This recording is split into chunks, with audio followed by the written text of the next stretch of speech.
Oh, hello, everybody. What are you doing here? That's right. It's the Tellman and Fellman show. My name's Harris Fellman, and this is Tellman Knutson, and this is episode 3030. So we're doing these Monday through Friday at 9 a.m. Eastern, 5 days a week, Monday through Friday, as I just said. And we've been at this, we're closing in on a month and a half. Pretty awesome in terms that before we went live, we were just talking about how the tendency of not all internet entrepreneurs, but a lot of them, especially serial entrepreneurs, is to avoid repetition and not love it so much. And yet here we are, episode 30, and I've got to say that it's my I just got a reminder from StreamYard that we are not streaming in the group, guys. So buy me some time. okay. Well, we're not streaming in the group, so why bother talking at all, Don't right, talk Kennedy? Let's just go silent.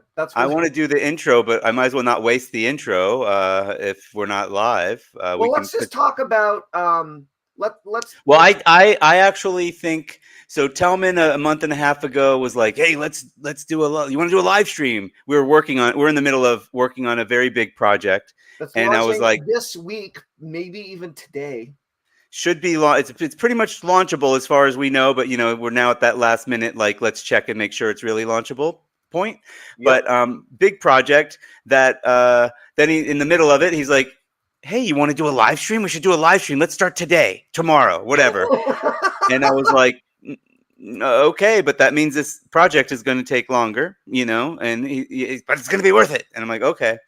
So then it was like, nice let's do it. I really like your Tellman impression. That's good. Then it was every day. Then it was immediately, let's do it every day, every weekday, and we could do it 7 days a week, maybe, Harris. And I'm like, well, let's do every day. Let's just do that and see how that goes. And then after a few days, we got tired of each other, and we're like, let's start interviewing people, because we're the project we're working on is about summits, doing virtual summits, and it's about interviewing people. And about virtual summits for the purpose of building a large audience and email list, which is where your expertise and current business is focused, Kennedy. Are you still trying to work on the live, getting on the group? I think we're officially live every because I'm trying to be less exciting than I normally am. Okay, turn up the excitement. Go all the way up to 12. Boom, boom, boom. Okay, welcome back to the Tellman and Fellman show. For those of you that didn't go anywhere, thanks for sticking around. This is Harris Fellman. That's Tellman Knutson. This is Kennedy in the middle. Kennedy, once a self-confessed struggler in the game of list building, he flipped the script and became a powerhouse at converting email subscribers into loyal buyers. Nice. They say the money's in the list. Oh God, I got to tell you about that. We got to touch on that. But Kennedy knew that that was just the beginning. He founded Email Marketing Heroes. And I mean, it's crazy that you two have not worked together based on just that name alone, to help entrepreneurs squeeze more value out of their existing lists, turning casual subscribers into raving fans. He's known for his entertaining delivery style and counterintuitive email strategies or email campaigns that convert by appealing to subscribers so they buy. Please welcome the one and only, and also the one and only so far to be in the UK like me, but really from the UK, Kennedy. Hello. Hey, it's great to be here. This is nice. I've been watching the show for at least a day. That's so good. And yeah, that's, we were just talking about that before we pretended to start, and I do think that every day, I think it's cool. I think it's great. I think we're cranking out content, but then it's also like at a speed so fast that we're not able to repurpose it yet. Like I've really wanted to take an hour-long video. I mean, some of them have been longer, and put it into Opus, all of them are at least an hour, pretty much, or put it in a highlight reel or something like that, and make it into more content. And I'm looking forward to seeing really what that does. I think that's where it is. So the money's in the list. I'm going to come back to that because I had like an epiphany this weekend. And ultimately the answer was, oh, the money's in the course. list. Really? Money's in the list, So yeah. like all the people that we're interviewing, Reminder. Kennedy, all like we've interviewed a lot of different people. I'm sure you'll know some names. But the ones I'm like just recently thinking about, we've got Jason Moffat. We have Johnny Andrews, who you might not know. Yeah, he was a little bit more underground, more Copywriter. biz-uppy. Sean Casey, old man Casey, like Sean Casey. So like, but basically, what kept coming up was so Johnny teaches he's got a course coming out where he teaches social media, using social media to build a publishing arm, and then. But the social media is not the point. The social media is just to drive people to build an email list and resell traffic on the email list, resell ads on the email list. Jason Moffat, he's had a long-running partnership with a hypnotist, not Tellman, and he's got like 1 million YouTube subscribers. But he's like, I don't care about the 1 million YouTube subscribers. I care about the 1 million people on the email list. And I was like, no, but how many are really on the email list? He said, no. Really, over time, we had 1 million people on the email list. So like it all, and then like the stuff Tellman and I are working on, of course, we mentioned earlier, is like to do interview series, virtual summit, and the whole point of that is also to build an email list. And of course, I've known the money's in the list. I've been making money selling email traffic for the last 12 years, and I've made money in more directly with my own stuff, of course, with email lists for more than 20 years. So of course I know that, but then like all of the distractions, all of the everything, the 27,000 ways you can make money online, guess what's still most important to most people? The list. Well, to be fair though, it's not really a double-blind study here, dude. Like so you should actually feel pretty good about yourself, Kennedy. And here's why: is that you are one of 2 special guests on the Tellman and Fellman show that I haven't known for 20 years. Like the first one didn't go so well, Kennedy. No. The first one was a fan of our show, who may end up becoming a student and/or business partner, Jeff Levine. He makes hot sauce. And I wasn't referring to Jeff. You've known Jeff for 20. How long have you known Jeff? A few years. Well, Jeff's not a marketing person. There was a marketing person. There was a marketing person on that Tellman didn't know. And that went that did go a little weird. It got a little whatever. They all go. But here's the point: is everybody else that we've interviewed have been the old guard of marketing that's still kicking, that are still either alive or in practice. And so the kind of the focus of the show so far has just been to talk to people who've been in the game for 20 years and have seen the long view, right? Of what's stuck around, what's actually important in the long term, what's trendy, what goes up, what goes down, and where people are at now. But I don't know. I'm very interested in your origin story and when you got started, but you're not like an old buddy. And so this is different, right? It's kind of cool. But you are really into email marketing, and it sounds like you're into superheroes from all the marketing that I've seen that's come from you. And you're a magician, and though I'm not a magician, I'm a hypnotist. So there's a little overlap there, I suspect. And so, yeah, very curious to find out more about you and what your deal is, especially pre-email marketing, before you landed here. Like what how did you get started in this whole world? Yeah, it's cool because like all I wanted from school was to never get a job. Like that's my sort of driving force. How old are you? Let's I turned 40 just this year. So so you're not that young. Okay, cool. No, I just have really good skincare. That's great. Job well done. Yeah, thank you. And also he lives in the UK, so he doesn't have there's no sun. There's no sun.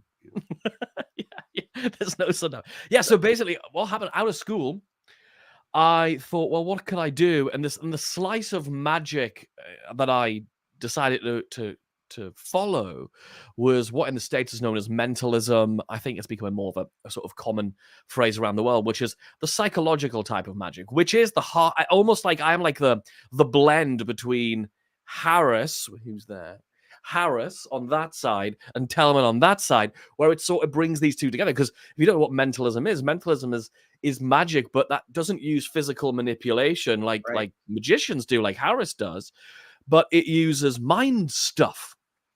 So that's what I got into. And I basically for 20 years, I performed at conferences, awards banquets, and then ended up accidentally performing on really high-end luxury cruise ships for about 4 years as part of that. Accidentally, you woke up drunk one day and there you were. Yeah, a lot of people, you know what it is? A load of performers like dream of this idea of I want to work on cruise ships. I want to work on cruise ships. I never wanted to do that. I never thought I'd like it. I didn't really know anything about it. Didn't look at it. And one day, literally, an agent calls me and said, "Hey, what you doing next week? Do you want to come and do a cruise ship gig?" And I was like, have you seen my show? They were like, no. I was like, what happens if I suck? And they were like, then we won't book you again. So, I fly to Venice, like the real Venice, as in Italy. The real Venice. The proper one in Europe, which is like I don't know, 2.5 hour flight for me from the UK, because I'm in the northeast of England, about an hour south of Scotland. And so I fly over, I do my show. My show's a little bit like edgy, like it's not like there's no profanity in it or anything like that, but it is edgy. My attitude's kind of very like there's a lot of attitude in the show, insulting people and stuff. And I thought, I don't know if they're gonna like this or not, because these are holiday makers. They haven't, they might not be as robust as a corporate audience where you've got to sort of rip them a bit. Right. It went well, and then I ended up getting booked more and more and more, and so yeah, I ended up doing that. But the way I ended up doing marketing is interesting. It basically came down to two things. The first was I don't like phone sales. I'm very nervous when it comes to like speaking to people one-to-one. Like, give me an audience, I'm happy. Like, give me 40 people plus 40 to, I mean, on some of the ships it was like, I don't know, 4,500, 5,000 people in a showroom. Fine. One-to-one, I'm the most socially awkward person. Like, people I think are probably quite like, what happened to this guy? Like, he needs his therapist with him at all times. That's right. I see that enough with magicians and mentalists. I think because sometimes they were learning it to have a way to talk to people, like to approach people. So they were awkward to begin with, and then some of them, the ones that learned it, the ones that learned it as kids, they actually they only know how to interact with people with magic, and they're awkward even as adults. Like I'm thinking of a couple of really good magicians that are like, "You're weird. You're yeah, exactly." And so I decided, like, how am I gonna market my gigs? And I remember I bought. Do you know a guy called Dave D? Do you know him? Yeah, of course. You do. Okay. So Dave, I bought Dave D. was a performance hypnotist that worked with Dan Kennedy, right? Mm-hmm. Yeah. Oh. Yeah, like for a bunch of years. He I think he ran part of the business or something. I don't really know exact role, but he was a big, he's a big deal. And so I bought his program back in the day about how do I get more gigs. So I did this, and I learned like direct response. So I was the first guy, definitely in the UK market, to have a website as an entertainer, which had like a big benefit-driven headline. Like, it was all very direct response. Whereas everybody else was like, the amazing Fellman will work wonders. Where I was like, your guest will boast about your event, guaranteed. You'll double your money back. You made it a real advertisement. Yeah. Oh, absolutely. And so I was cleaning up in the corporate market with that, and people were like, how are you doing it?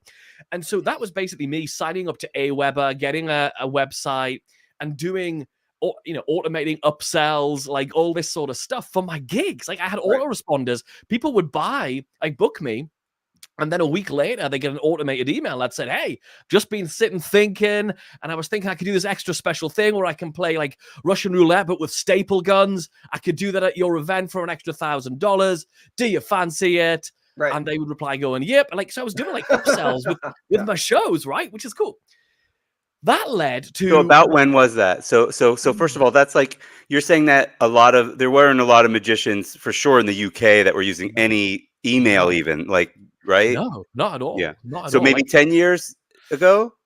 Maybe 15. Yeah. 2015 or 16 years ago. 15 or 16 years ago. Yeah. Quite a long time. 15, 16 years ago. Okay. So 2008. Yeah. I mean, because I've been doing this, it might even be longer, because I'm 40 now, and I was around 19 when I was doing that. So that's 21 years ago. Actually. Okay, so you got started nice and early. That's good. Yeah, super early. Yeah. And then learned a bunch from Dave D, which was great, because he's like, one of Dan Kennedy's, number one students. If you can't learn it from him, you can't learn it from anybody. I learned about the world of marketing from there. Then other performers started like doing what performers do. And here's a little sneak behind the scenes as to what performers do, is they set up fake email accounts, and they put fake inquiries in to find out how much you're charging, how do you sell yourself. They want to know your price, right? We've all done that. And what they couldn't believe is that I was both expensive and busy. And there are two things you're not supposed to be. You're supposed to be either expensive and got no gigs, empty calendar, or really cheap, doing 4 gigs a day, running around like a lunatic. And I didn't do either of those things. And what I did is I positioned myself in an interesting way. I thought, how do I position this mind reading thing? Because nobody really knew what it was. Like, there wasn't a famous mentalist in the UK yet. That came very shortly later. There was no reference point for this. People would say, are you psychic? No. Are you a magician? Not really. Like, what the heck are you? And so I thought, I can either be an expensive magician or I can change category. What I now understand is change category. So I said, no, when a magician was charging £300 or $400 for a show, I would say it's 550, because I wanted every single thing about the offer to be like, this is a different thing. Like a singer is even cheaper for an event, and you've got a magician, and you've got this other thing. So magicians and other entertainers started getting in touch saying, how are you doing this? Like, how are you getting these gigs? Have you got any hints? Have you got any tips? So I created an e-course. I created a thing called, I still remember, it was £69, so like $99. And it was called Gig Flow, and they paid. I had an integration. What year? Oh, I'm not very good at timelines. I don't know. Yeah, whatever. You can fudge it. Just like guess. Yeah, something like 1905. Think about like what was going on in your personal life when you launched the course. Right. I was I finished university, and so I was like probably 22 years old, 23 years old. I had moved temporarily back with my mum. Into my old bedroom of my house, which was cool. And I had no money. I had to buy. I couldn't even afford a laptop. I had nothing. So I bought an Ubuntu notebook, like I couldn't even afford like a Windows, never mind a Mac. Like it was this mini lap book thing. It was tiny. And I basically came up, I had an Aweber account, I had a PayPal account, and I figured out by searching the internet, I think. You can get to everything through a browser then, but finally. Right. Yeah, right. So it didn't matter that you were on a Linux laptop, because you're using the internet. Yeah, probably. I don't know what the browser was at the time on that machine, but whatever. And then I learned, hey, if people pay me through PayPal, I can have it link to Aweber, and I can send them emails automatically. This is amazing. So why don't I'll sell this thing where they pay me, and then every day for 30 days, I'll send them an email. And each is a building block to building basically a marketing system that will get you gigs. Yeah. So I did it live. I did it like, I didn't like pre-write the whole thing, but I sold, I don't know how many, probably, 6 or something, probably not very many. And thought, that's me, I'm off to the races. So every day I would get up, I would write that day's building block. Sometimes there would be a little graphic, sometimes, whatever. Well, it probably wasn't much in the terms of content. And then that sales page, I had a professional lay it out onto a sales page eventually when I made a few dollars to begin with, or a few pounds at the time. And that was my first product, helping magicians. So was it what influenced that? Mostly just the stuff being in Dan Kennedy, or? Yeah, well, here's the funny story, right? I was so naive. Oh, this is so cringy. I've just remembered, this is horrible. Oh, right. So this is what, so I remember I got an email from Dan Kennedy with like, hey, Kennedy, da da da da da da da da. I replied to the guy thinking he was emailing me. I was like, hey, wow, it's because I didn't know. Right. And it was early because we're all exposed to that stuff now. Thanks for reaching out to me. Yeah, is it because my name is the same as your name? We're not related. Yeah. That bastard didn't reply, by the way. Right. I think he was doing something else. I don't know what, but he was busy. So so that was the beginning. Then one of the things I've done, let me tell you my cringe. Yeah, so when I started 12-week, I did 12-week intensive, and I emailed, I was emailing all these experts, and Yannick Silver was one of them that I emailed. Yeah. And for the first time ever, I had seen emails where they didn't go all the way across. It would always be like only 30 characters, so it was easier to read, better copywriting, right? I was going back and forth with him a little bit already, and I was like, oh, by the way, how do you do that? He's like, I just hit enter. I thought like there was a program to automatically do it. That's so funny. I Yeah. can't even name the number of stupid things that I've said in my marketing career and done. Like it's endless. Yeah. Absolute. But it's interesting. So you make me think back to two things, which is one is when Sean Casey and I launched the List Building Club. After we had done our big multi-million-dollar List Pros launch together, we put 30,000 paid members into the List Building Club. Okay. Wow. And it was an extraordinary time. And one of the things though, the List Building Club was low cost. It was before Matt Basak had his Facebook List Building Club group. It predated that. And we had we had so many lessons in there. We had lessons that came out every week, and we created this autoresponder sequence that went on forever. Like, yeah, it was like every week we just kept on making more content for it. But so here's the thing. So we had thousands of customers, and they were all receiving an autoresponder sequence, letting them know when to log back in and go get their new content, right? And we had good deliverability. I mean, I know it's a completely different time now, but we had really good deliverability and blah, blah, blah, blah, blah, blah. And then later on, after I kind of shut down my marketing arm of my business, I started the New Hypnotists. We sold online hypnosis programs, and our upsell for everything was the self-hypnosis sequence. And the self-hypnosis sequence was 6 months of self-hypnosis training with a new lesson or module that opened up like maybe even 2 a week. And and we wrote all these sequences, Andre Chaperone autoresponder madness style, with the brackets and the parentheses, and so they were all interesting and sequential and built, but they were customer sequences. And I don't have that right now. And I'm like, why am I fighting this deliverability game? And I'm realizing that like there's actually an enormous amount of brilliance and like effectiveness in building out a long email autoresponder sequence for your customers that's part and built into as they're expecting as part of their customer experience. Like I think that's a huge strategic advantage that's kind of invisible. Especially if in that you can build in like it's going to be onboarding through to adoption, all the stuff, all that thing, and then of course ascension, like opportunities for them to engage and stuff and ascend to whether it's going to be a higher ticket mastermind or a accelerator or even like a done for you service. Like having that, I mean, because the way that I always, people always talk about, how do I segment my list? And whenever I'm doing talks and stuff like that, whether in real life or online or whatever, I'm like, there's only 2 segments. People who bought and people who didn't buy. That's it.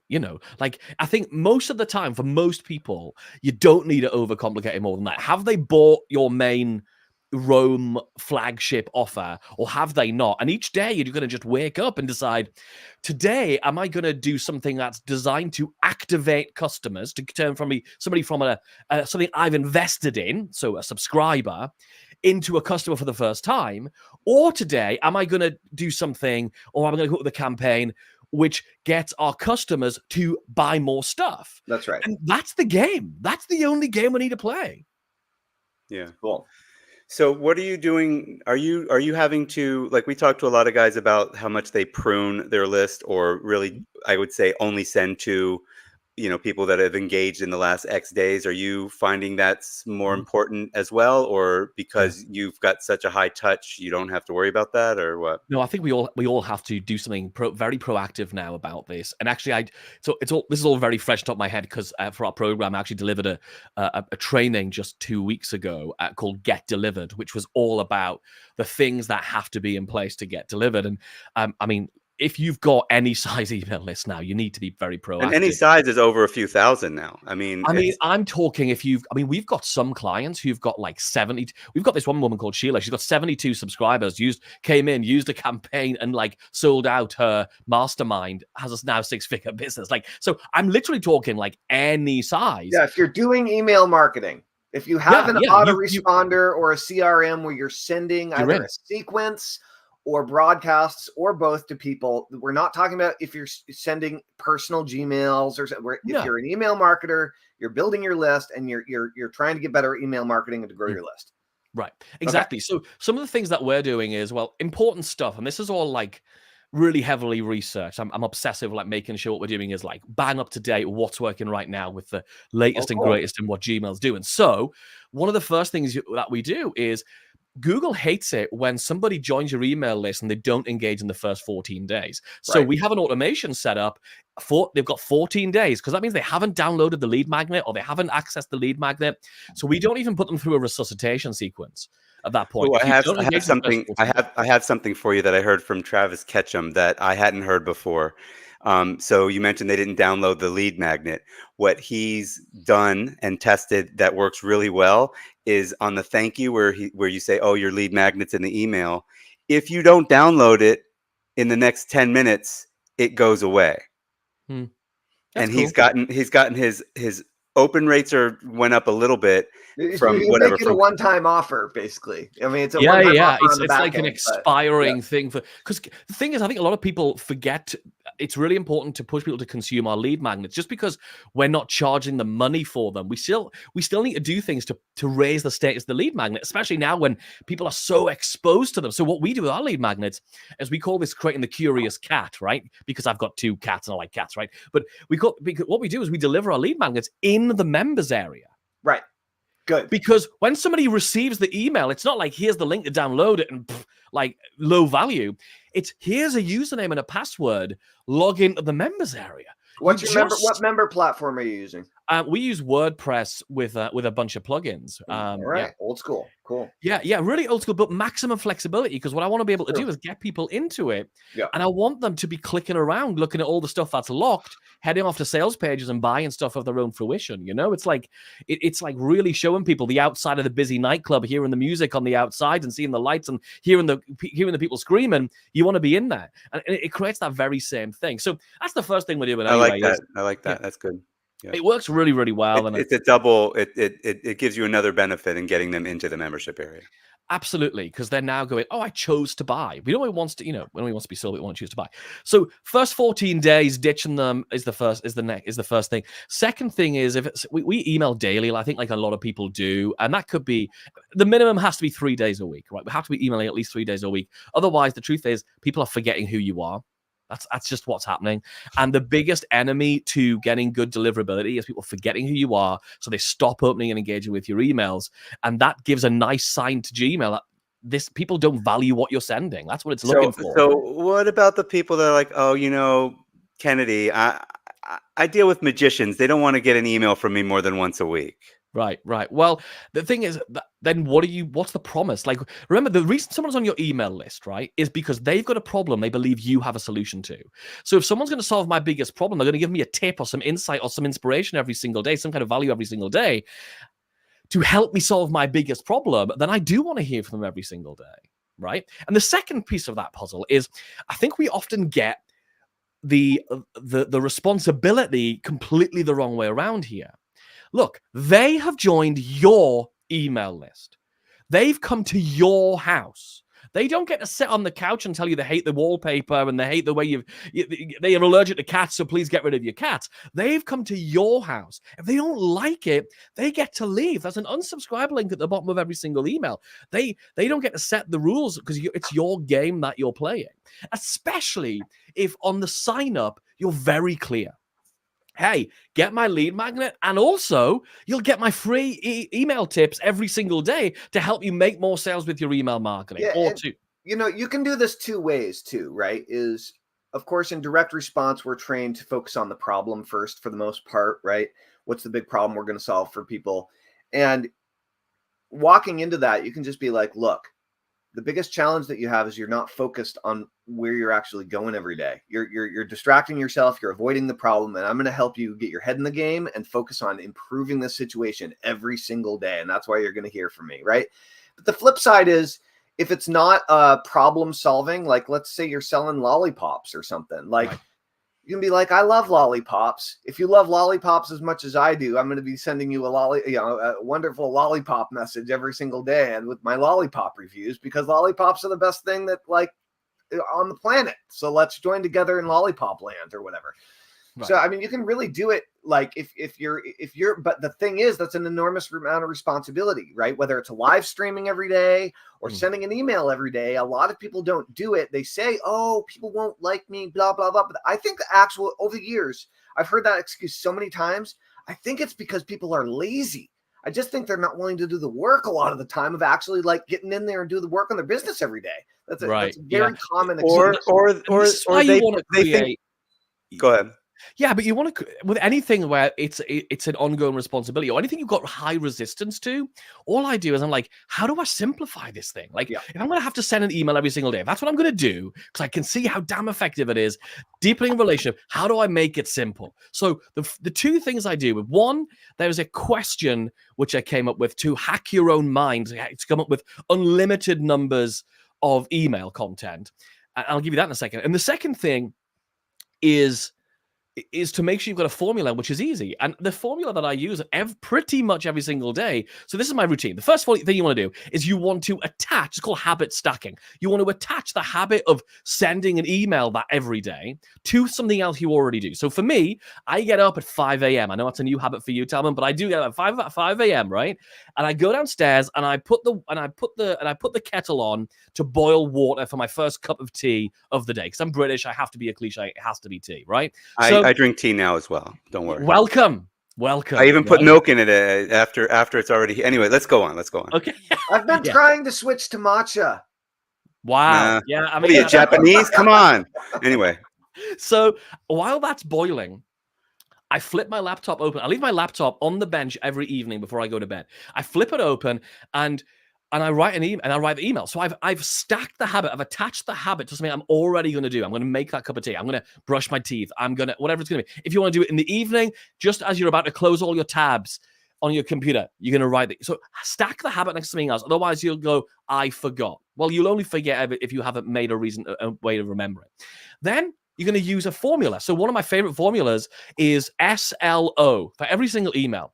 A story to do with your life, followed by a lesson, the moral of that story, followed by how does your offer, the O, how does your offer help make that lesson easier, faster, or more likely to succeed? Right? So so that means, yes, you can only have a limited number of things you can say about your offer because there's only so many features and benefits. But there are an unlimited number of events which you can turn into stories in your life. And because all of us, especially Tellman being a hypnotist, know the power of communication through story. Great copywriters know this. We tell through story. It is so much more influential. It's so much more impactful. So if you can come up with a story about some part of your life and then pull the moral of that story out, and then you turn that moral as it relates to your offer into, hey, my offer helps you make that more predictably, right. More predictable. It's going to be more likely to succeed, or it makes it faster, or it makes it easier. Then it's going to be great. So how do you come up with unlimited stories? Here's the mind hack. Here's the thing that really changed. I had all these different ways to come up with stories. I would write them down in a notes document. I've taught this for years. Here's the mind hack. Ask yourself this question. All I'm doing as I'm walking downstairs each morning is asking myself this question. Such a performer. I thought you were really walking downstairs for a second. My God. Right? So I asked myself this. What is the least boring thing that happened to me in the last 24 hours? What's the least boring thing that happened in the last 24 hours? And the reason you're not asking yourself what's the most interesting thing is because your brain's a dick and it will say, nothing ever interesting ever happens to me. That's what your brain will do to you. And mine's British too. Mine yells at me like that in a British accent, which is crazy. My brain, I actually don't have that problem, guys. Like, I appreciate that. Tellman has a large ego, so he thinks everything's his problem is what's not interesting. What isn't interesting? No, right. I'm Tellman Knutson. I mean, I woke up. That's interesting. I'm Tellman Knutson. No, I was going to say, enough, I'll just make something blow up. Like I'll just make something like explode, and then now it's interesting. Yeah, exactly. If stuff's too boring, I'll fix that. Goes a long way in my experience. The thing I like about this, we talked about this before, Kennedy, is that like a lot of people teach like, if you're going to send an email every day, you want like 70% of the emails to be content and 25-30 can be offer. What you do is you basically make every email 70 to 80% content, and then it's an offer. So every single email has an offer. And So you're no basically, longer having to do that extra burn those extra mental calories of today do I do value or today do I dare ask for an offer. If every email is 30% a story, that's valuable emotional value. That's why Netflix is massive, right? Then there's the story. Then there's the lesson. That's valuable too because we're inspiring or we're giving somebody an idea. and that's what There's they're on the list for. That's what they signed up for. Exactly. And you've told them how to get into that emotionally by emotionally engaging with the story. And then the last 30% is going to be the offer. So you never have that additional mental calories. Again, we're talking about making this stuff simpler, right? We're going to have it on every day. I just do SLO every day. And all I'm doing is I walk down the stairs and thinking, what's the least boring thing that happened to me yesterday? Oh, it was the fact that my cat puked on the stairs and I stood in it. Great. Cool. That's what the story is. And when you have a few other formulas too, not just story. What was it? Story, lesson, offer. Story, lesson, offer. Yeah. And I mean, but that's the nice default one to like always go to and be like, that's the way I can do something happened to you in the last 24 hours. What's the least boring one? So I have a structure around this that I've been teaching for a long time, and it's responsible for one of my best emails ever. And the email, I don't know if you remember this, Harris, or not, but the email is baboon ass for breakfast. No. Yeah, this is a really good one. So like, but it's just totally following your same structure here. So I teach the Dear Diary method, right? Where you basically sit down and you write an email to your diary and you just change it to first name afterward. It's really not that complicated. You're going to share like some of the most emotionally charged moments of your day, highs and lows. It's going to be personal. And then you do need to weave a connection there between whatever you're sharing and what you're pitching. But if you're sending it to a list of people who are generally interested in the type of thing you're selling anyway, you can really do this in a way that doesn't make any sense and still have it with, like, you can do a play on words. You can do all sorts of, you can have a completely unrelated PS, leave them in an emotional. I mean, that's the cheat code. If you can't get it to go to the offer, you don't. You just put your sign off and you go, PS, I've got this really cool thing. I mean, So check this out. So maybe it'll be too long. I don't know. You guys okay with me reading an email? Yeah, if you do it in a British accent. No. Baboon asked for breakfast is the subject line. And so I know first name, I know. The first time I ate it for breakfast, I had the same reaction. But before you get too disgusted, you're probably wondering why I was willing to put it in my mouth in the first place, right? Before you read any further, I must warn you that the email below contains some details that might make your lips curl and your hair turn white. So if you really want to just get to the point and find out how to get free traffic delivered to your doorstep like a gift every month, just click here. For the rest of you brave souls, read on. Firstly, I wouldn't have gone anywhere near baboon ass if it hadn't been sent to me. Secondly, under no circumstances would I have willingly put it on my eggs if it didn't come from someone I trust implicitly. Thirdly, I definitely wouldn't have ordered more if I didn't like it. Whew. Since we have that straight, let me explain. I didn't go down to the store and buy the stuff. It arrived in the mail. Just like you could be getting your traffic delivered free like clockwork each month. I get something in a long, narrow brown box in the mail each month, and I have been for the last 6 months or so. And no, I didn't order it. These packages are actually sent to me courtesy of one of my colleagues. He actually signed me up for this as a gift, and I get it as a surprise in the mail each month. But I left out the really exciting part. When I see that brown box on my doorstep, my heart begins to race and my mouth starts to salivate as I think about what could be inside. And this specimen was the biggest doozy yet. Listen, what I want you to be thinking about at this point is as it applies to your business online. What if you could get loads of buying traffic delivered to your doorstep every single month like clockwork, and if you didn't have to pay for it in the first place? What if you could sit back and watch it roll in? You can, and here's how I do it every day, which is a link. Now for the important part. Can you imagine what baboon ass on your eggs would look like?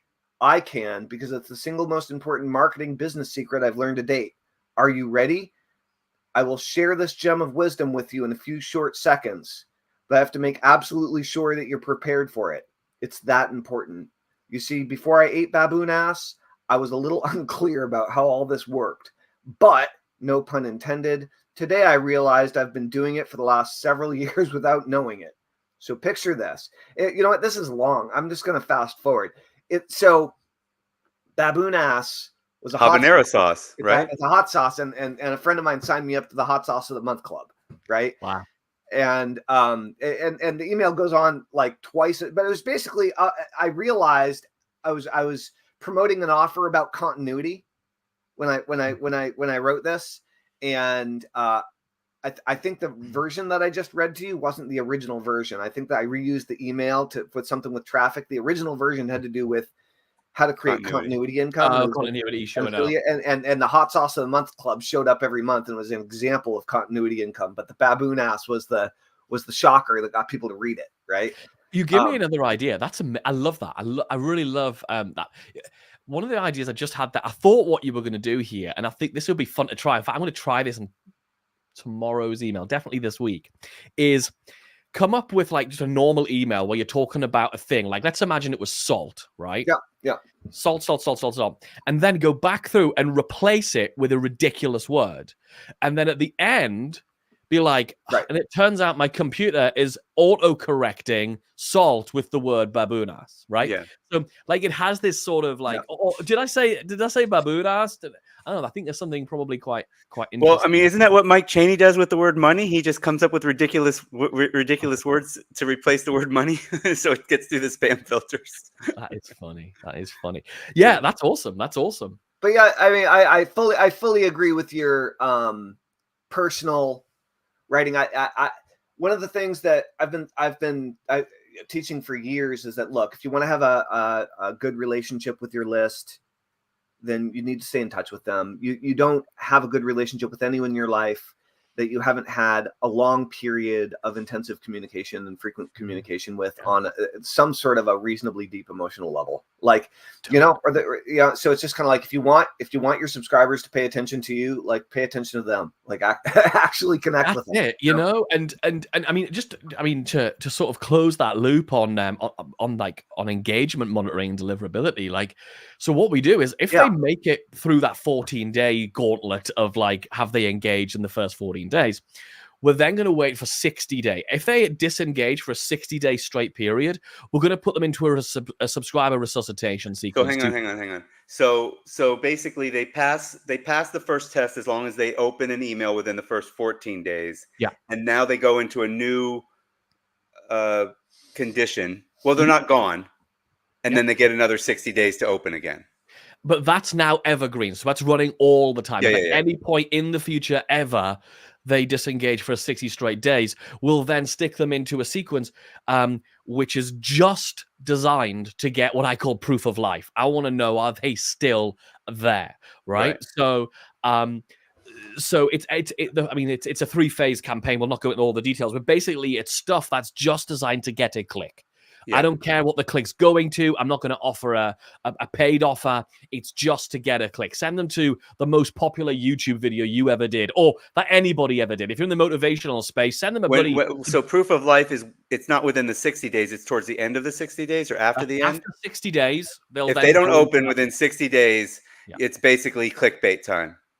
Yeah, that's a good, it's an interesting way. Yeah, absolutely. Yeah, exactly. For what, another 14? It does take 14 days. It's 11 emails in 14 days. Yeah. Mm-hmm. And here's been a big shift that I've seen. This is a brand new thing that is working really, really well.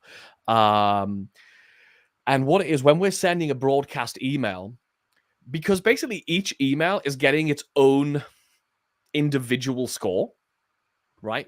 So let's imagine it's that way is sort of a broad strokes way of talking about it. So what we're doing is we now have a segment where we email each day to our 7-day openers first, Right. Get it. So then we get, Gmail goes, wow, this is a great email. Everyone who's got it, open it. It's amazing. Right. And then a few hours later, I think like that tiered system. Yeah.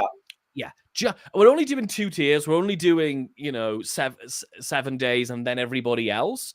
Because for us, after 60, they get kicked out anyway. So we're not doing the 30, 90, 365 people last. And once a week, send all the 90-day people, and once a month only send the people who. But you're sending it to the whatever, the 75-day people minus the 7-day people.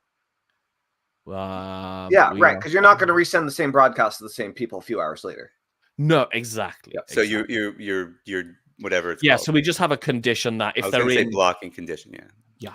What's your autoresponder of choice these days? It's interesting. We were on Infusionsoft for absolutely years, and loved it in this business. So in the past, like my history was like, I was AWeber. You loved it, really? What? I very rarely hear about that. I really loved it. I really liked it. But we've actually just migrated about 6 weeks ago to high level. Yeah. Okay. And so are you sending through Mailgun inside high level? Yeah, exactly. Yeah. Exactly. Yeah. And the big thing there is just when you migrate, make sure you've got a really good IP warm up strategy. You know what? Well, hey, since you bring up, make sure you've got a really good IP warm-up strategy is kind of an open loop. So there are some different strategies on this. And of course, the different experts and people just playing the game have different opinions on this based on personal experience. But for you just did this recently. Are you willing to share how many people you migrated over and what your warm-up process looked like? Can I ask real quick, why did you want to go to high level? The reason we even considered moving was we looked at our automations and I was like, the business that's developing, you're moving fast. We're only a 5-year-old business, but we were aggressively moving and changing stuff. We just had so many conditions and automations. I was like, there's definitely people falling through the cracks. So we migrated 20-something thousand people. So it's not a huge list we have, right? And we chose high level because I was like, well, I want to rebuild from scratch anyway. Yeah. Why not do it with a new platform? And also because we teach email marketing, we are platform agnostic. Everything we teach is you can do it in any platform. It's got nothing to do with the automations, to do with the content and the strategy. Really? I thought, why not? Everyone's talking about this high level thing. Let's go learn what that's like. If that's where our customers are going to be. And then of course, when Keep also did a Infusionsoft Keep, whatever they call this week, they did a big price hike, 41% price hike on existing customers. And I was like, that's coming up in November. Right. I was like, also, I feel like they might be moving market. I've got some good friends at Keep, and I think, I know they're changing market. They might undo that. I don't know. But anyway, so I just thought I'll go where the market is. So we shifted to them. And I think GHL are doing a great job. I think High Level are doing honestly a really, really good job. No, you're not delivering your coursework through High Level right now. No, we're not. You wouldn't be loving it if you were. We got a question, Harris. Oh, Nikki's one of my lovely students. Since we're talking about IP warm-up strategies, what the hell is it? Hey, take me off. I got to go to the bathroom. Yeah, Harris has old man bladder. I usually have old man bladder first, but Harris, don't worry, we're going to remove you. There he is. Right, Harris is removed. Cool. Nikki, thanks for asking a question. I will happily give you a copy of the original version of my first list, which I launched in 2004. It's old school, but thanks for asking a question. I really appreciate it. If you want to give her a prize as well, you're more than welcome to. I think Nikki has all of my stuff, but Nikki, drop me a DM on Facebook if you haven't, and we'll have a chat and see if anything I've got that I can give you. Because absolutely appreciate you having the question. Yeah. So I'm in the process of learning Go High Level and beginning a kind of a comprehensive, probable full move into Go High Level. Mm-hmm. How did you? Well, we'll talk about the IP strategy in a minute, but how did you get up to speed? How did you learn? Did you just click around, or did you go through a course, or what did you do? Yeah, I clicked around basically. I clicked around. You're back. I'm not much of a like. I think when it comes to like technical stuff, I'm much more of a click arounder because I don't. When I watch some videos to get some idea, I just went on YouTube and there's everybody and their granny is like has videos about high level because they're all selling their white labels. Yeah. So the good news is there is a proliferation of content where you can learn the things. So I learned the basics from just watching how people set stuff up.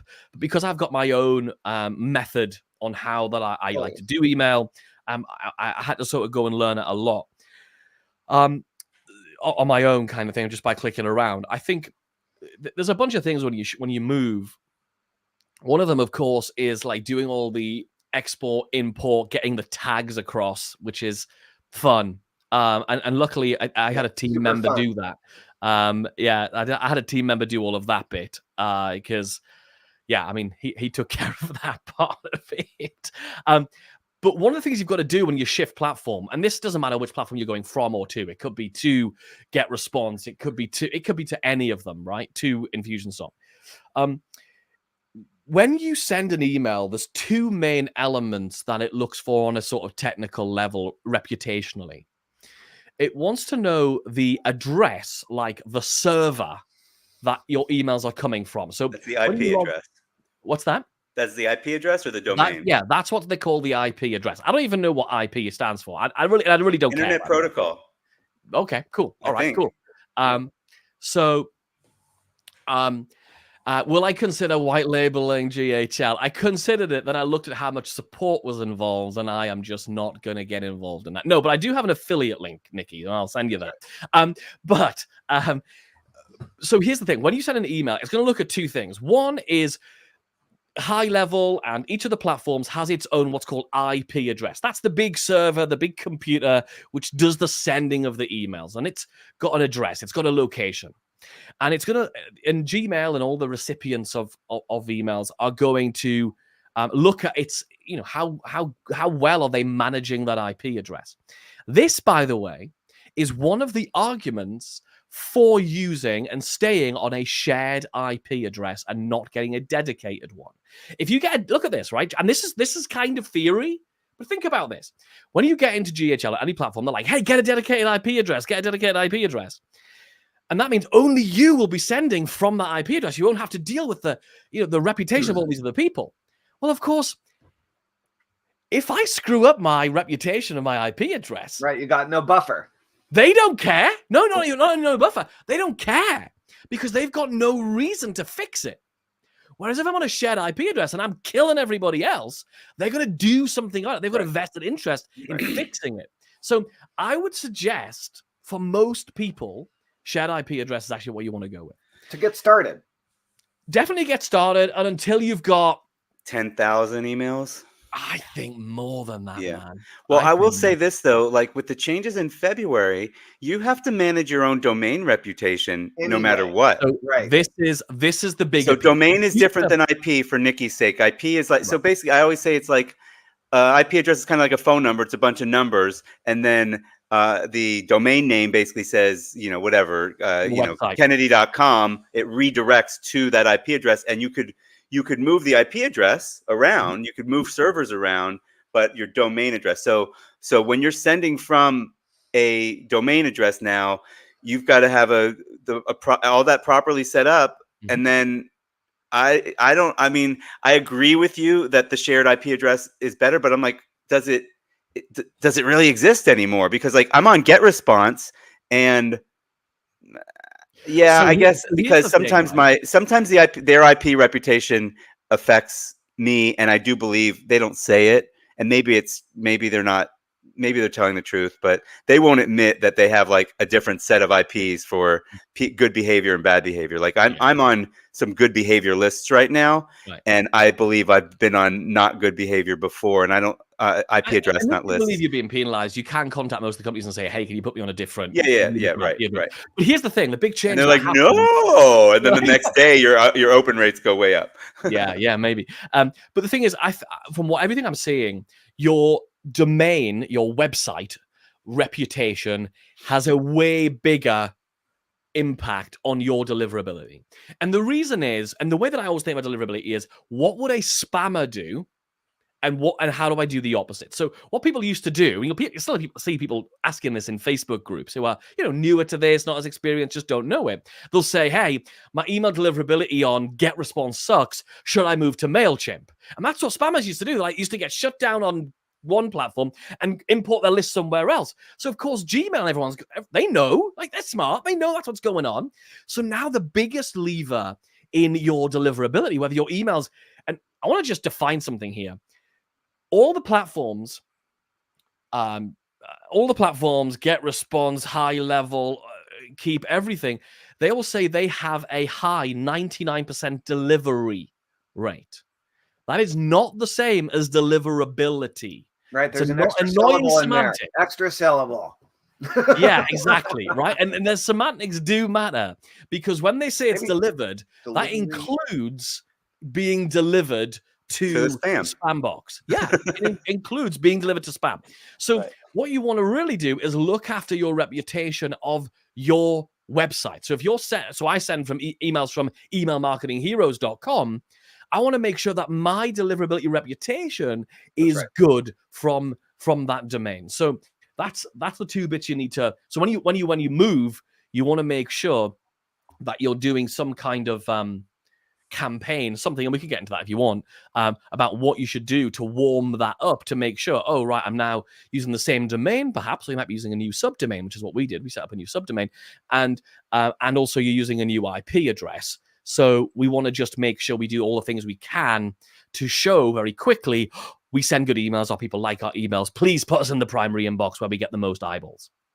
So you just moved a whole bunch of people on to Go High Level like a month and a half ago. So did you? You didn't delete your list from Keep yet. I mean, you're still mailing that a little bit.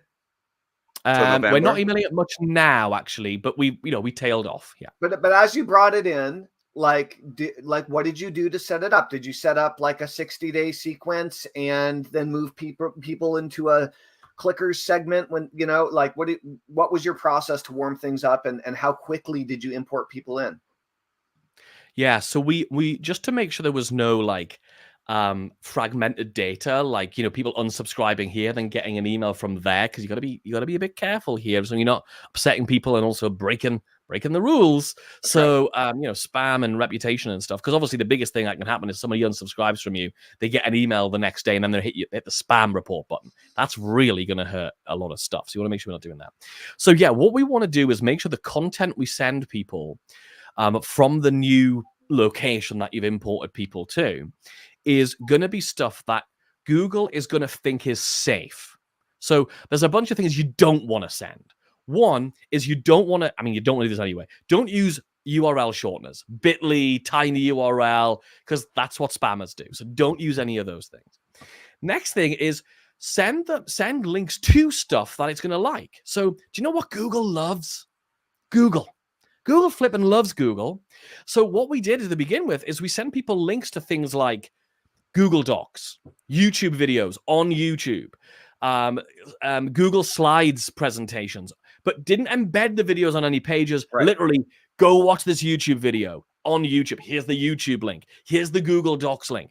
Because Google knows it can scan all of that stuff. Google loves Google, so that's really good stuff. So that's one bunch of things you want to do early on. Narcissist. What's Google. that? Google's a bunch of narcissists. Oh, yeah, absolutely. The next thing is you want to get people replying to your emails. So send emails that say, hey, we were just honest. We were like, hey, we just moved to a new system. Reply, let me know you got this. And people are like, yeah, I got it. They love, you don't have to be clever. Like, they love how simple it is. Right. And Google likes how short the email is. And there's no links in it. Remove also, if you've got like a super signature, those signatures at the bottom of emails with all those links and of different ways you can be helped and stuff, the Dean Jackson thing. We use one of those in lots of emails with like a footer and stuff.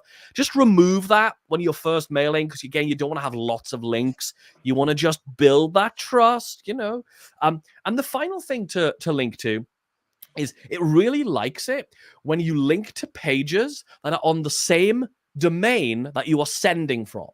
So I'm going to be emailing from at emailmarketingheroes.com. So if I also link to pages on emailmarketingheroes.com, it's like, oh, those things go together.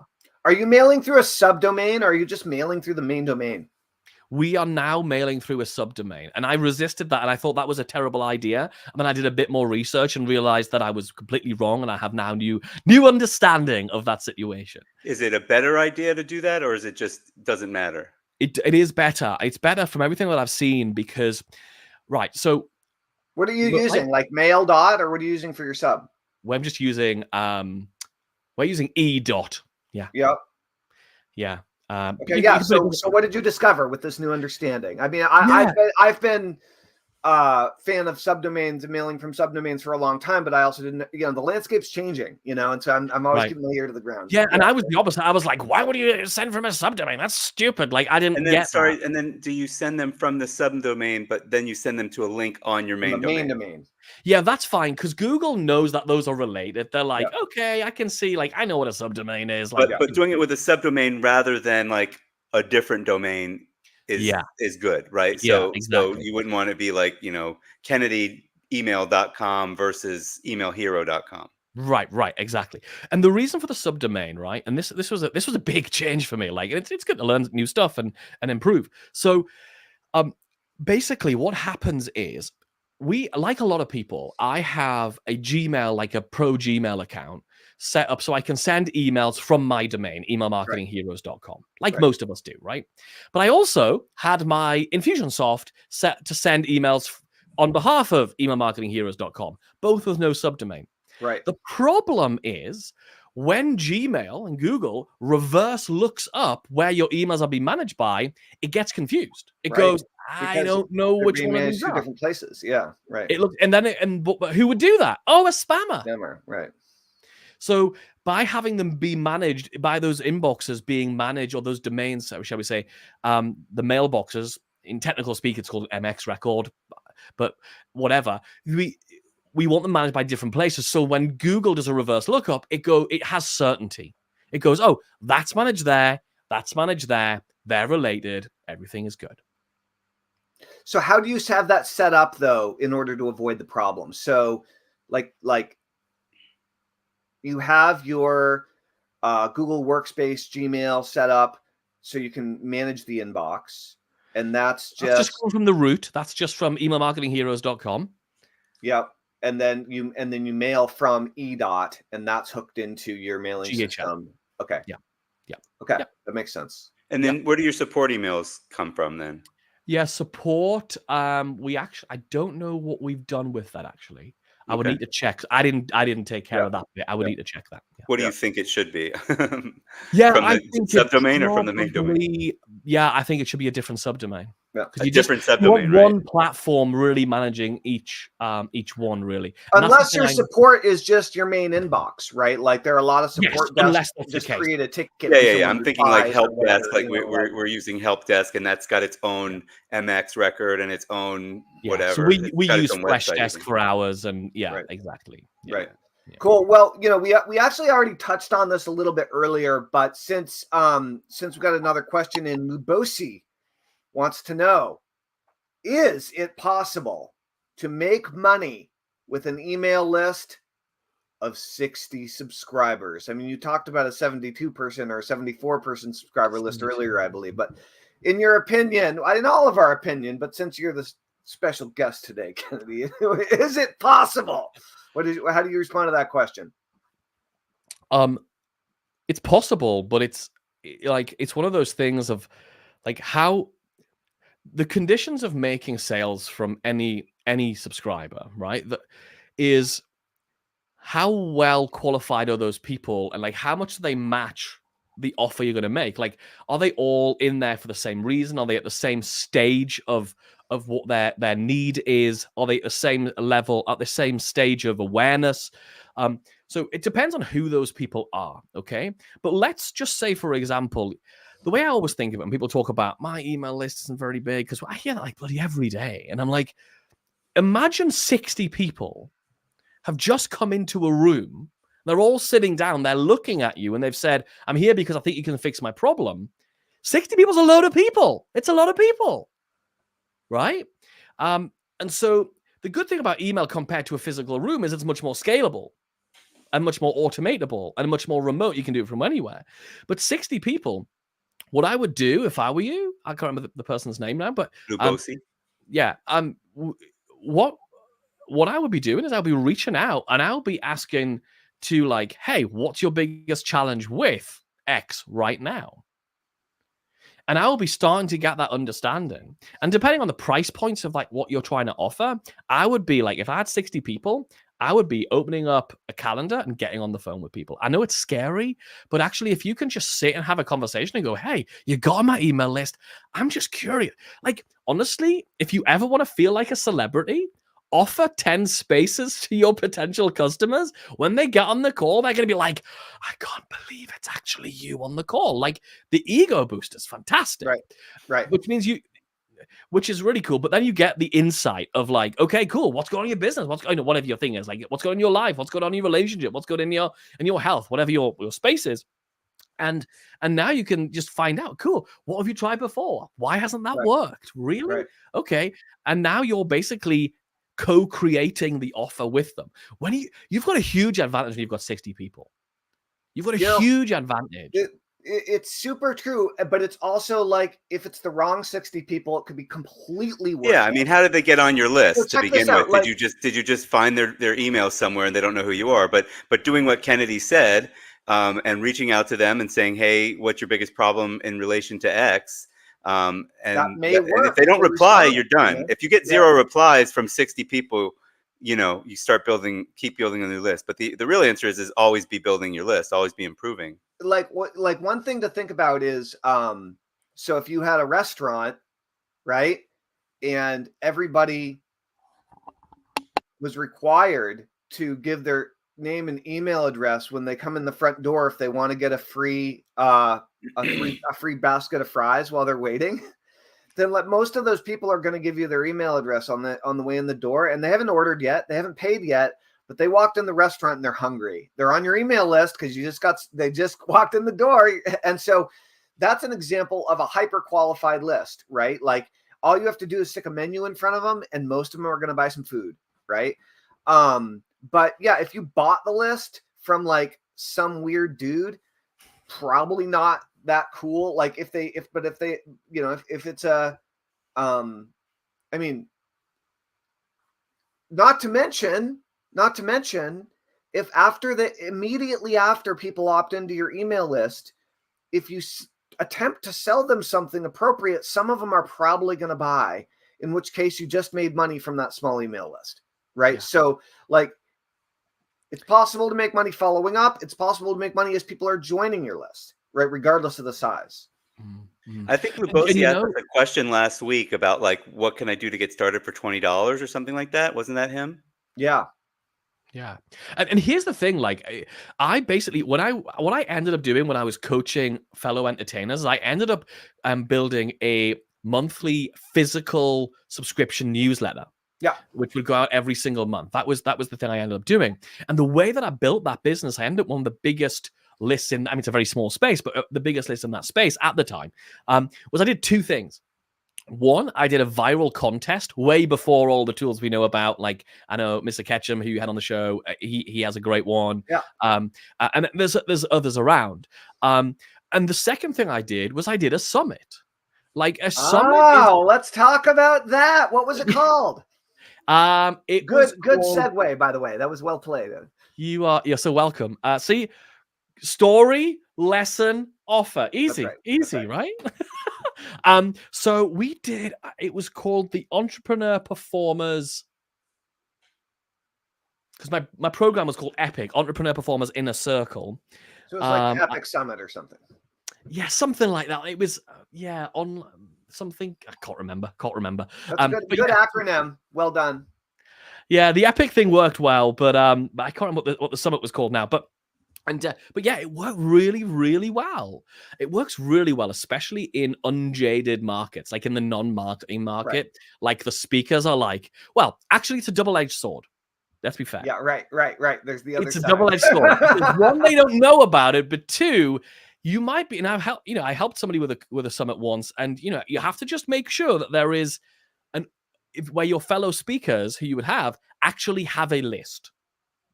So you have to just be careful that you are in a Yeah, I mean, in that Well, industry, it's tough to find people with a well, list. I mean, the way you put it sounds a little bit like an afterthought, which it can be, right? And oh no, you have to go test that first. I mean, oh when my we're god. building summits like that, I mean, it's different now. The way you gauge this is a lot more like based on trust now, because back in the day it was how big's your list, and if your list isn't 100,000 people, sorry, dude, we can't go. But like, you might want to say if they don't have a list of at least 10,000 people, part of it. Check this out.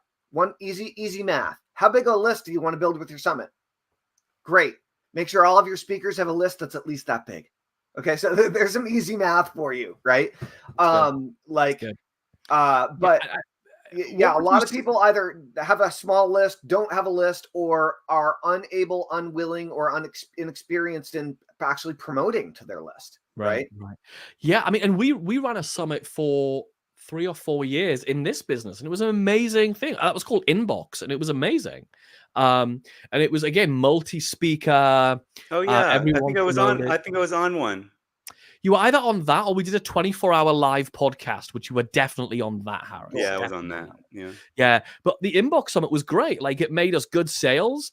But for me, there was some interesting stuff, and maybe we can come and talk about it when you have your summit program. We can share some more details of things that I did. I'm happy to share them with your guys, your customers. But I think the whole thing is like it has to have a really good premise. The summit, like it's not good enough to be like, hey, it's another marketing summit. Like there has to be a premise. There has to be something about it.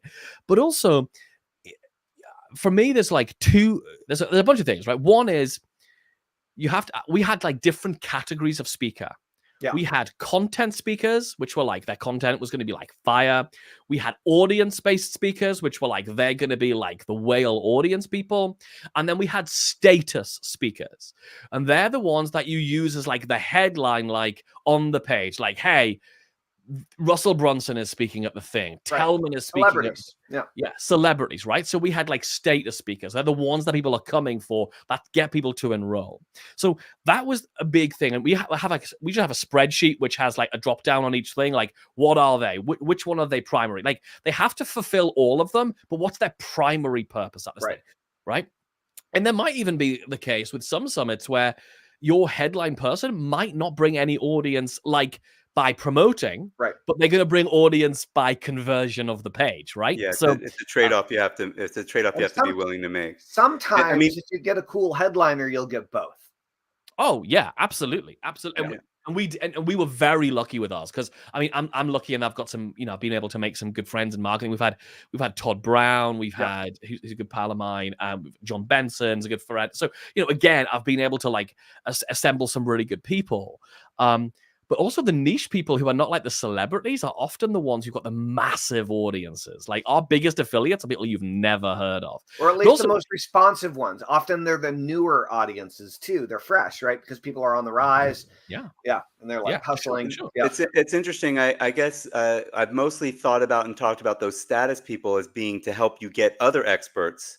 Right. Once you have Todd Brown, other experts are going to be like, oh, Todd's doing it. Heck yeah, I want to be involved in that. Yeah. But it's also, I guess I wasn't thinking of it like, it's a headliner that has the audience. More it's interesting in the world of theater, which is kind of my big passion. Like I'm not in theater, but my girlfriend, I know girlfriend, you look at me thinking, girlfriend, wow, you're impressed. It's amazing, right? But but we go to the theater a lot, and one of the things they call it in theater and in movies is called getting your Judi Dench. Right? Which is basically, if you want to put a movie together, you find that key person that once you get Judi Dench to be in the movie, you can ask any actor, they're going to say yes to the movie, right? So it's called getting your Judi Dench, right? So that's one of the things that's really, really important to do. And the thing that made a huge difference to us, and I speak to a few people who run summits, and again, I'm sure this is going to be part of what you talk about as part of this, is the opportunity we missed the first year, but then did every year after, that made us the most money, was including we did a free summit with a VIP package, which was purchasable, which worked well. And we price hiked the price of the VIP package as we got closer to it. So register for free. On the next page, it was like super flash 24 hours to get it for the cheapest price you'll ever see it. That expired for everybody. And then the reminders went up with the emails, the price going up, eking towards the event. Then on the summit, we would do a different price, and then the price was going to like go up by like 5 times or something after the summit. Like it was a big price jack 24 hours after the summit. So we made good money there. We did some sponsors. That was really good. We had like a sponsor presentation we had Infusionsoft, and we had somebody else. Can't remember who it was now. Anyway, great. But then what we did, included in the free registration, is we had an addition. So as part of what you're registering for, you get a masterclass the following week. That's the webinar. But because they feel like they enrolled and it's part of what they enrolled for, our show up rate on that webinar was crazy. When you say the following week, do you mean the week after the summit ended? Yes. So you did a compressed summit. So your summit model, everybody's summit model is a little different, right? And so your summit model was what? Free opt-in, and how many speakers over what period of time? It was something like I know it's 2 days and it's 10 speakers. Okay, so compressed summit. And so Tellman, I think I've argued with you about this before. Like I think that's what most people think a summit is. Nobody would say a compressed summit. Most people think a summit is all at the same time. We teach it differently. We teach more of an interview series. So you would have taken those 10 people. Well, I mean, I think we teach a infomercial series. I mean, we do it 12 webinars in 12 weeks, right? Like have everybody opt in and then make each one. Every week is a webinar, basically. Okay, our model was they would show what they're enrolling for is like a 2-day online event. Yeah. But rather than it's all positioned as, because the very first time we were going to do we came with the summit by accident for this business, by the way, because we were going to do an in-person event. We had people flying in. COVID happened. Oh, okay. So you had to shift. Yeah. We shifted it online, and that means but luckily every year since we can be like, hey, when we first did this, we were charging $300 a seat to come into this thing. Right. So you're not getting this thing, and there's no flight cost, and there's no accommodation. So look at how cheap it is, and it's going to be from the comfort of your home, 2 days, and I host it live as well. That's the other big difference. So I'm like the MC chatting between the things, and now please welcome Harris Tellman. Harris comes in. Harris, how are you? I'm awesome. Cool. I can't wait for this, and this is really great. Big him up. Harris is on, I go make a cup of tea, have a wee, all these things. With yours, were they primarily content, primarily pitches, 50-50? Like, how do you roll? They were all content only. Ooh, okay. Apart from the sponsors. But they did get to, they did get to do a lead magnet. What I will do for the next one, haven't told anybody this yet, is allow people, once they've registered for free, I need to figure out where this sits, which is why I haven't done it yet. What we had is register for free. It's a 2-day online event. It's live between this time and this time. We'll see you there. We had like pre-music. I'm learning to DJ. So between the things, I would like DJ and stuff like on the live stream. Like they really bring me into it, because at the end of the day, the problem with any interview format is the hosts can end up like being in the shadows. It needs to be about the audience connecting with you, which is why I wanted to be showing up live and showing a lot of me, right? Totally. I also did one session on one day. Oh, no, I didn't. That's not true. No, I did a session on both days. So that's important too, because this is all about you bonding with this new audience who've been brought in by affiliates and partners. Yeah. So we advertise that.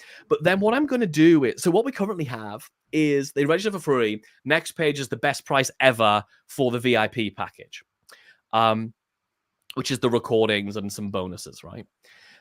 Interesting thing is, I obviously being a marketer, I put a funnel on the back of that. So if they bought the VIP package, I had a funnel. 0 conversions, almost like terrible. I wouldn't do that again. It was horrible. Really? Yeah, horrible funnel on the back of it. Maybe it was the funnel itself, but like to get none, I was like, is this thing on? Like, it was broken? Terrible. Yeah, it did sound broken, but just it was horrible. I mean, we might have made 1 or 2, but I'm talking about like almost none, right? To be fair. But what I do want to do is have a form come up where people can at that point opt in to each of the speakers, a bit like on Beehive. Yeah, like a co-reg.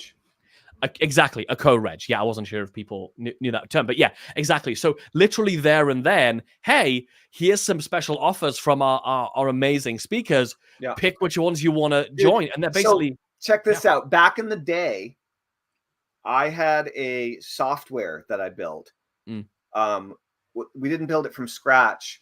I actually did this. This is a business project with my old graphic designer who lives in the UK, Brian Terry. I don't know if you've ever come across Brian Terry, but he used to do all Nitro marketing stuff and did my stuff for a bunch of years. And we started List Hero. And List Hero was a viral telefriend. And so what we did was it was a viral co-reg telefriend. And so we used we took Autoresponder Plus 3 and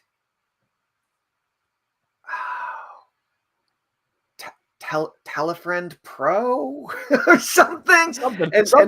And Paul Galloway wired them together for us. And basically it was like a traffic exchange, except you put a little line of JavaScript on your site, and it was basically a mini squeeze page up at the top of your site with a headline and why to opt into the list.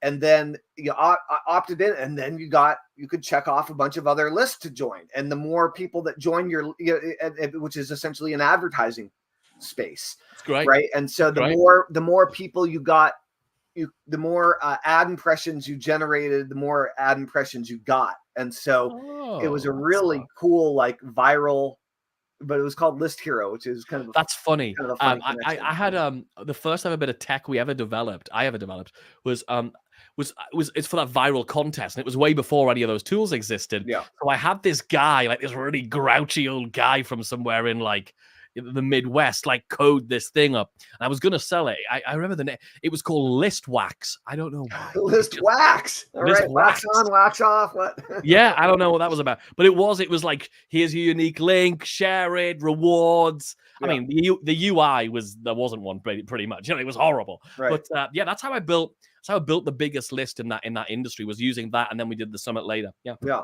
Cool. Yeah. So back to the summit thing. So yeah, I think it would be really cool to do like a co-reg opt-in kind of thing in that funnel somewhere. But yeah, and then what's really nice is if they're opting in to attend this big summit, in our case, it was 2 days and it was all live and all that sort of stuff. We then say, hey, and the following week, there's this bonus masterclass, which is about implementing and getting things done, because I don't, really positioning it well. Great registrations for that. Again, didn't auto-register for people because I want them to recommit. It's really important, isn't it? And then our conversion, we did I think it was a 2K offer on the back of that, and it went well. So let me ask you a couple questions about this, because it's giving me some inspiration for a model tweak first. But secondly, if your upsells didn't convert well on the back end of the upgrade, yeah, and if you weren't doing a pitch fest and you were doing content, then how did your speakers make any money promoting this thing? Yeah. Oh, 2 ways. One is obviously they could do a lead magnet drop during the presentation. That's quite soft. But but it's it's if you've got a good way of doing that, then and I'm were they allowed to have like a sales letter on the thank you page after their or was there a rule around that? No, it's literally they can opt in and then it's up to you. Yeah, they can do whatever they want after that. Okay. Yeah, but that's definitely soft. Okay. Yeah, and then the other thing, of course, is all the speakers can promote it through an affiliate link, and the VIP upgrade package. I think we did 70% commissions on that. Okay, so did you pay them on the back end though? From the back end, we actually didn't, but I think in the future I would. I mean, it depends on how short-sighted you need to be with your cash flow, right? Like if you don't need to be short-sighted with your cash flow, it's way better to like have big payouts, because then everybody will keep promoting your stuff all year. But I'll tell you that what I haven't considered so much, this is actually an interesting idea, is so I like how you did the 2-day model, and a lot of people do that. At first, I don't like how they're not pitches, right? My initial, because I grew up like in a pitch fest environment, and I'm down with that, and I don't have an aversion to it. Mm-hmm. And it also trains people to buy, right? It's kind of like you're on home shopping network to buy some stuff, so buy some stuff, right? That's why we're here. Mm. On the other hand, doing a couple of days with 10 or 12 speakers, delivering an enormous amount of content and value, mm-hmm. what would actually be kind of cool is to run a summit where you do that, but then the reward for your speakers promoting is we will do a webinar with you as long as you promote. Yeah, that's cool. I And like that a you lot. get sequenced based on your promo power. So if you like on how many regs you got drove, for the event. if you drove 10,000 clicks and got us 5,000 subscribers, you know, or whatever, you're like, no, you're number one on the list, bro. Like, yeah, right? That's really cool. That way you can, it's kind of like a launch. And as people compete, because everybody wants the slots that are early on in the webinar. And that's like, in my experience, you can make a lot of money selling the VIP package, and you can do well on the upsell depending. Yeah, and I just don't think we dialed it in properly, right. you know. But in my experience, where the speakers usually make their money is on their promotional webinar, and only bringing speakers on that know how to close.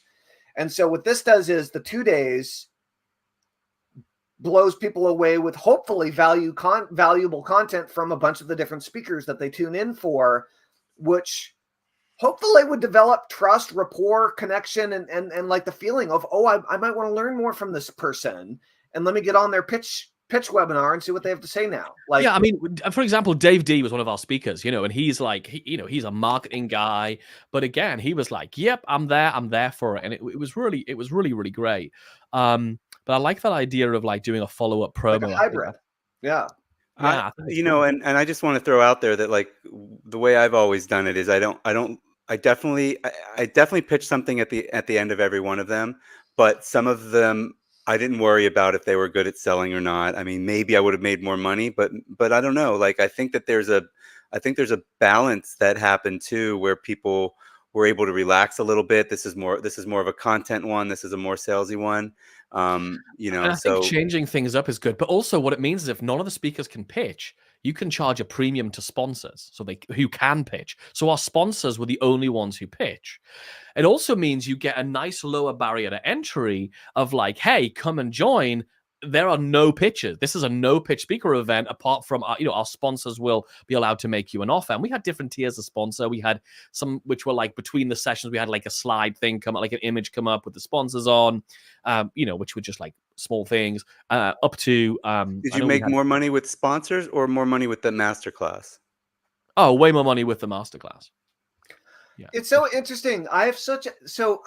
I understand that there are definitely markets that are going to be averse to pitching. And guys, we've been going for an hour and a half. If either one of you need to like wrap this up, say so. All right. But like, I'll tell you. So I did a bunch of different summits, but some of the summits that I did that were actually largely very well received were the hypnosis event and the NLP event. And I did both of those a couple of times, largely with the same speakers, not entirely. We have some common friends that were involved, and I got a little bit of hate mail from those because they were all pitch fests, but I only brought people in that could pitch, and that like was part of the deal. And I still got so much recognition and gratitude from the hypnosis community and the greater NLP community when I did these, because nobody else was doing a big collaborative event, and nobody else was bringing people together. Even though they were all pitches, nobody else was like even trying. And so and it was the same in the magic space. When I did the first one, it was like towards the tail end of it was the beginning of COVID. I thought the magic space, really, all these magicians who now can't earn a living, they can't do their weekend birthday parties and stuff like that. They need to be brought together. So I thought, why don't we do that? No one in that market has done a summit.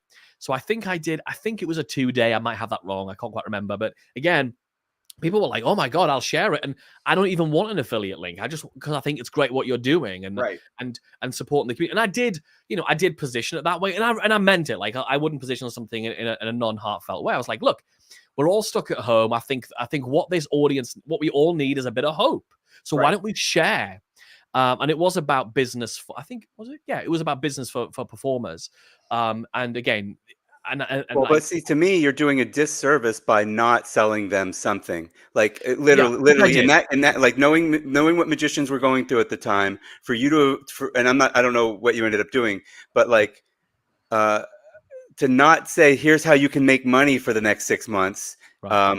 You're going to need to go join this $2,000 course or whatever to learn how to do it. But Yeah. and that, whatever, that might have only gotten 10 people or 20 people or Mhm. what have you. But like, I personally joined a course on how to do virtual summits, and I made, $12,000-$13,000 from it that winter. And I wasn't really a magician yet. I was barely performing at all. I probably made more money then than I did last year, Right. because I don't want to do Yeah. virtual shows. But Right. Yeah. And that was the thing. Like we did, we really pulled people together with that. And I think there's a really nice spirit to it as well.